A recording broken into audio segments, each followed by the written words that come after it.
Riwruoge mag saga mag jopur maromo 31 e kaunti ma Migori oyudo omenda maromo siling milion 37.4 mar siro pur mar nyanya, rabolo, pidho dho chak, gwen kod pith mar kich e bwo chenro mong'ere kaka National Agriculture Value Chain Development Project ma isiro kod bengi mar piny mangima kata World Bank.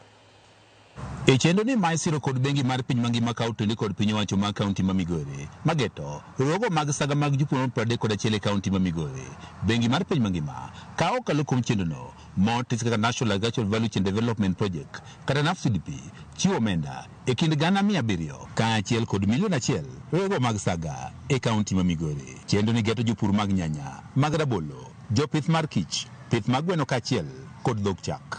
Gavana ma Migori Ochilako ne otelo e chenro mar chiwo omenda riwruoge mag saga e gwego mag Chenato e sub-county ma Kuria East. Sisi kama viongozi tukifanya kwa pamoja si inatusaidia sisi zote. Yes. Mimi kama gavana nimeamua nitashirikana na nitashikana mkono na viongozi wote ili wale wametuajiri wapate faida, wapate huduma ile inawatosha na inawafaa. Riwruoge mag saga ma oyudo omenda ni dhi tiyo kode e jolo pur mar nyanya, mano mar rabolo, kaachiel kod pith mar kich, mar gwen, kaachiel kod dhok chak. Tulikuwa na changamoto hizo kwa sababu tungepata kikundi ambacho kinaweza kikafuga nyuki na kikavuna asali nyingi, lakini sehemu ya kuuza haipo. Lakini kwa kuwa sasa wameleta FPOs, wale wakivuna tu moja kwa moja ni kwa FPO. Jopur ma oyudo omenda ni kinde mokalo ne gisebedo kod pek mokalo e yore omenda ma ginyalo tiyo godo e ting'o malo pur kaachiel kod pith jamni. Kwenye kikundi chetu tunafuga kuku, tuna ng'ombe wa maziwa, kuna nyuki, kuna nyanya na kuna ndizi. Kwa mfano kama siku hii ya leo kuna pesa inaenda kuongezewa kwa sako kwa ajili ya wale ambao wamefanya savings waweze kukopa hizo pesa ili ziweze kuwasaidia na kuwainua zaidi. 40 SACCOs mwatiyo godo, 35 gin SACCOs manyien.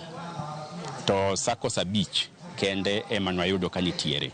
Koro 5 go wadonjo godo e memorandum of understanding kato ging'eyo ber mar project eka gimbe gidonjo. Director mar riwruogno mar NAFCDP e kaunti ma Migori Ruben Opiyo wacho jopur dhi yudo omenda ni ka ok riwruoge mag saga mag jokanyo magi. Saga wan kod geno ne dhi keto farmers mondo obed kanyakla kendo mondo gine ber mar bedo e kanyakla mar sako. To farmers wa otem mondo yude increase production mondo wayude ber mar pur mwatimo kaka farmers ma area ka. Opiyo wani lek mar gima duong' en ni kod jopur koro bedo kod omenda ma ginyalo tiyo godo e jolo pur ma kothegi kaachiel kod pith.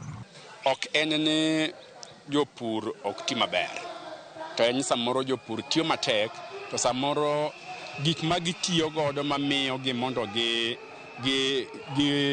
giyuti maber samoro tamore kaka pesa. Nyaka ne chenro ni mar National Agricultural Value Chain Development Project kata NAFCDP chakre kaunti ma Migori e higa mar 2013 omenda maromo milion 57.4 osim riwruoge mag saga e kaunti ma Migori. George Juma, Ramogi TV, Migori.